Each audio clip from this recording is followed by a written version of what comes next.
Bismillahirrahmanirrahim. Assalamu alaikum, all the students of language, linguistics and literature, BS linguistics, MS linguistics, PhD scholars. आज के इस lecture में हम phonetics and phonology के कुछ इम्पोर्टेंट टॉपिक डिस्कस करने लगे हैं।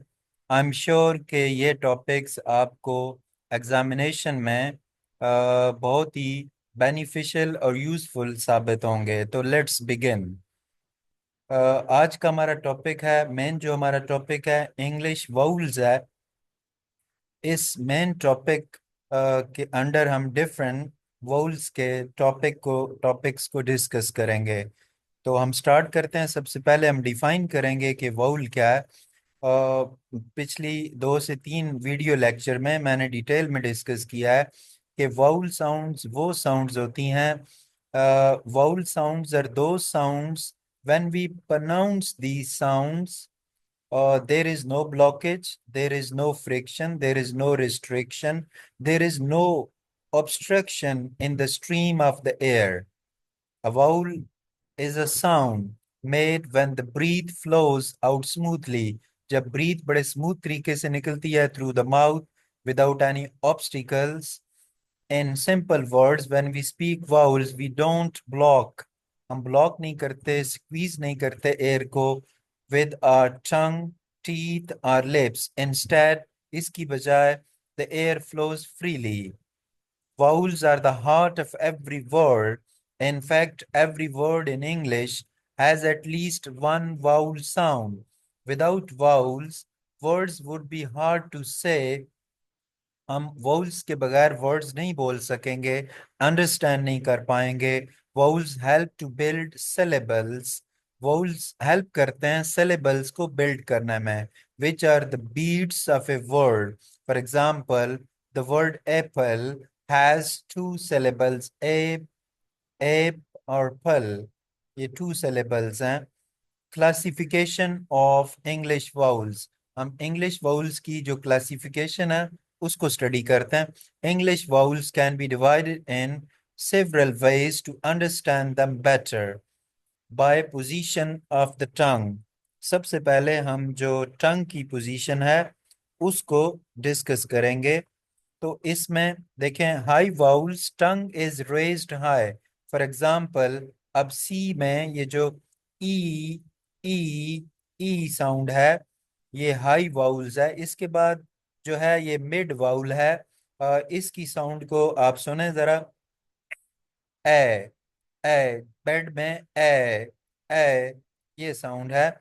इसके बाद लो वाउल्स, टंग इज लो, टंग जो है लो होती है। फॉर एग्जाम्पल, ये जो साउंड है ए ए ए, जैसे कैट में ए ए। नेक्स्ट है जी, by the part of the tongue used. ठीक है, फ्रंट वाउल। फ्रंट वाउल की जो एग्जाम्पल है वो आपके सामने है। Front of the tongue is raised, कि टंग का जो फ्रंट पार्ट है वो रेज होता है। फॉर एग्जाम्पल, ई सी सी, इसमें जो ई, ये लॉन्ग वाउल है। Central vowels, middle of the tongue, tongue का जो मिडिल पार्ट है इज रेज्ड, वो ऊपर को आता है। फॉर एग्जाम्पल, इसकी जो एग्जाम्पल हम देखते हैं, in about, in about।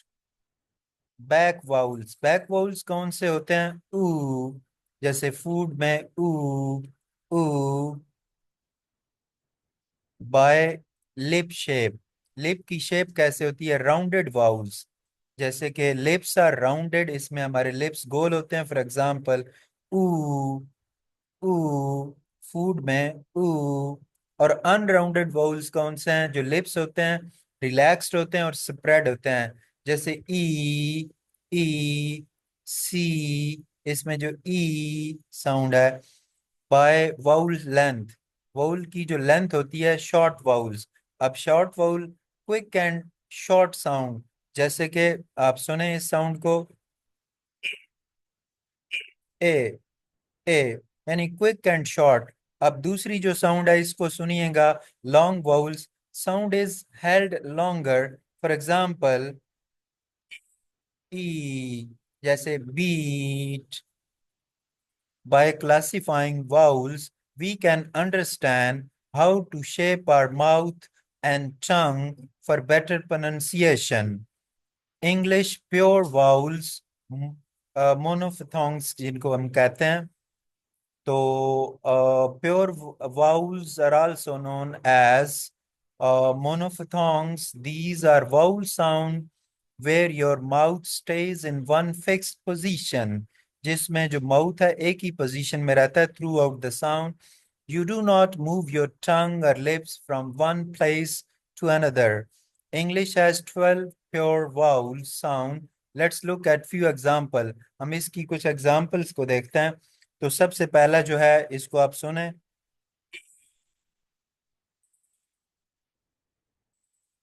ये सी जो है इसमें ई साउंड है। इसके बाद दूसरा इसको आप सुनिएगा,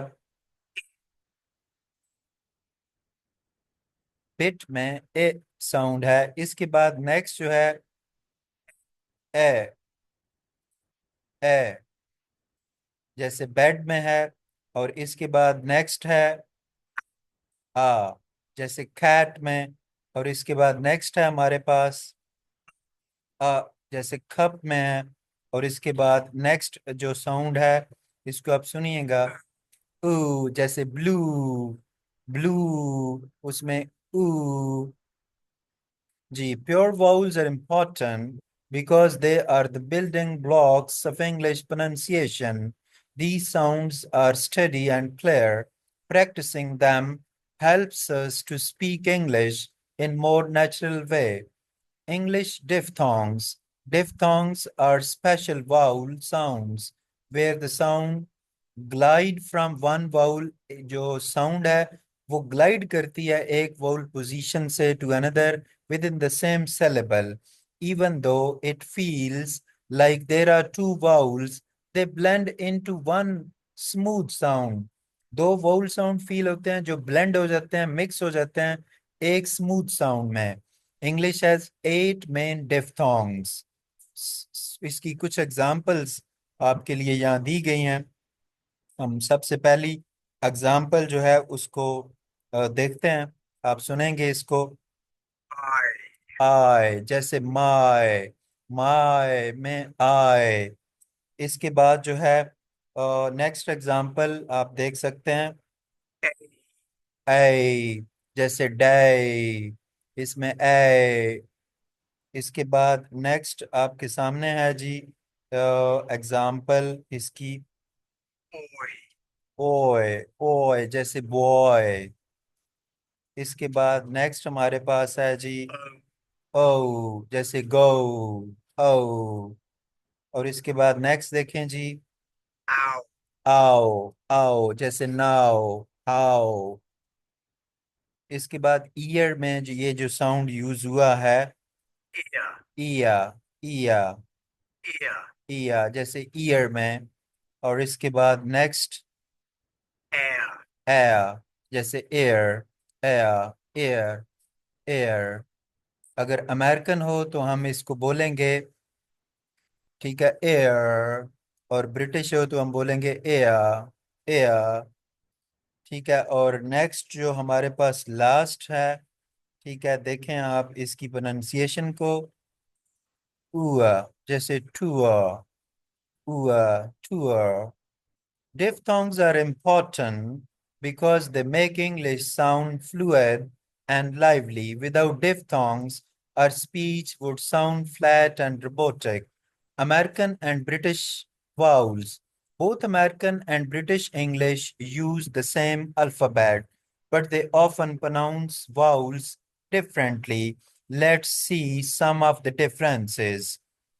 अब इसमें ये जो साउंड है, साउंड जो है, ये ब्रिटिश इसको जब बोलेंगे तो इसको कैसे बोलेंगे, जैसे अब इस वर्ड को हम देखते हैं, डांस, डांस। तो जब ब्रिटिश ब्रिटिश इसको बोलेंगे तो बोलेंगे डांस। तो अमेरिकन इसको बोलेंगे, एक ही साउंड है वाउल साउंड, इसको बोलेंगे डांस, डांस। नेक्स्ट जो हमारे पास साउंड है ये सुने आप लोग। ओ, तो ब्रिटिश इसको बोलते हैं हॉट, हॉट, हॉट। और अमेरिकन इसी को बोलते हैं, लॉन्ग करके बोलते हैं, हॉट, हॉट, हॉट।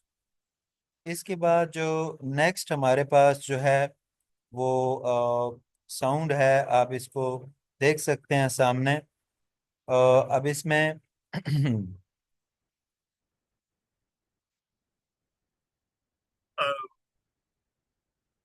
आप साउंड को सुन सकते हैं।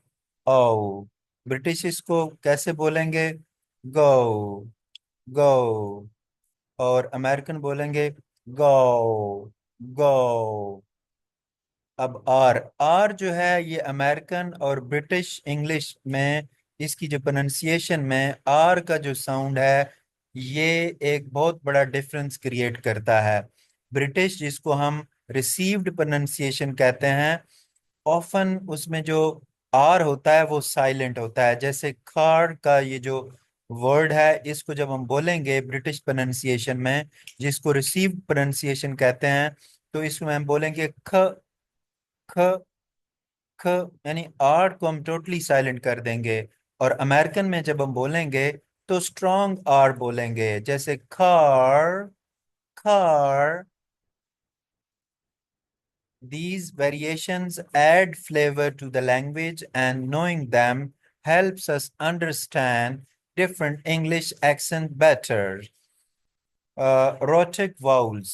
Rhotic vowels are vowel sounds that include a strong R, जिनमें ये वो sounds होते हैं, vowel sound, जिनमें एक strong किस्म का R होता है after the vowel. In simple term, if you can hear a clear R sound after the vowel, it is rhotic. American English is rhotic. For example, ये जो आप देख सकते हैं car और hard, ब्रिटिश में क और hard, hard. Okay.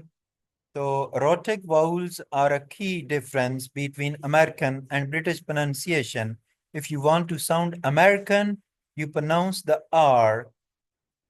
If you want to a traditional British accent, you usually leave it out at the end of the words.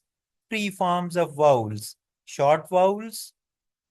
These vowels are spoken quickly. A, a.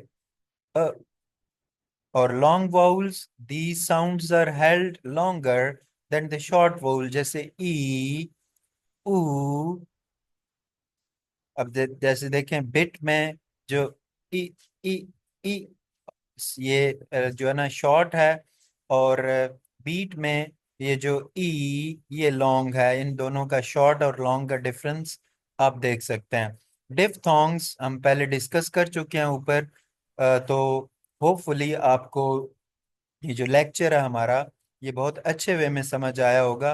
कोई भी student जो phonetics and phonology का learner हो, जो student हो, specially जिनके papers हों phonetics और फोनोलॉजी के, उनके लिए इस टॉपिक को लर्न करना, समझना बहुत इम्पोर्टेंट है। इसमें हमने डिस्कस किया क्लासिफिकेशन ऑफ वाउल साउंड्स को, यानी ऑलमोस्ट हमने वाउल साउंड को मुकम्मल तौर पे इसमें हमने कंप्रिहेंसिव तरीके से डिस्कस किया है, और बड़े ही इजी वे में। होपफुली ये लेक्चर आपको समझ आया होगा।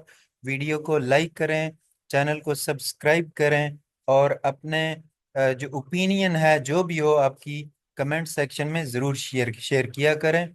Thank you very much.